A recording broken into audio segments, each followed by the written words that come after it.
everybody. In our last episode, I talked about how nationwide calls of reimagining the police, or re-envisioning the police, or re-engineering the police is impacting us here at the Wichita Police Department.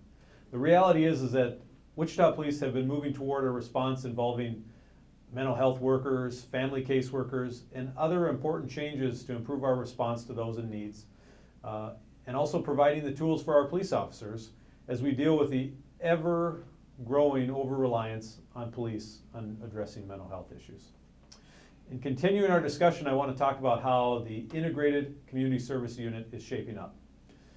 We previously talked about the Homeless Outreach Team, ICT-1, Community Support Caseworkers, and the Juvenile Intervention Unit, and how these teams are coming together to form one.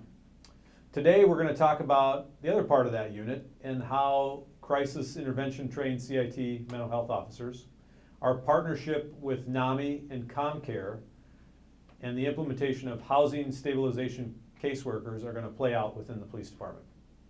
Currently, all of our staff have received a basic level of mental health training and awareness.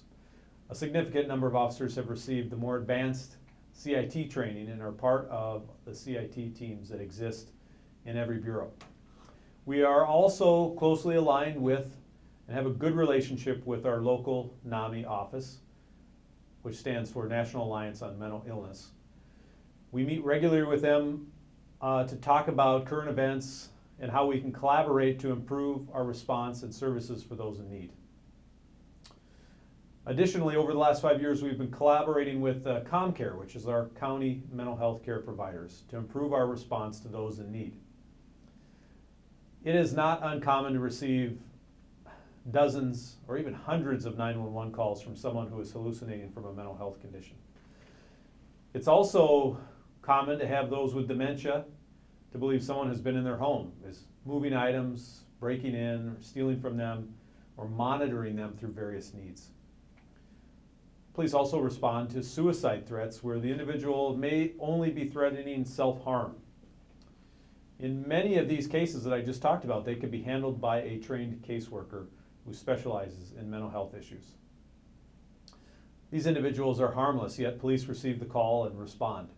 Through a growing partnership, we hope to embed mental health caseworkers to work with police and respond and follow up on these calls where we go back time and time again, where they don't need a required law enforcement officer to respond.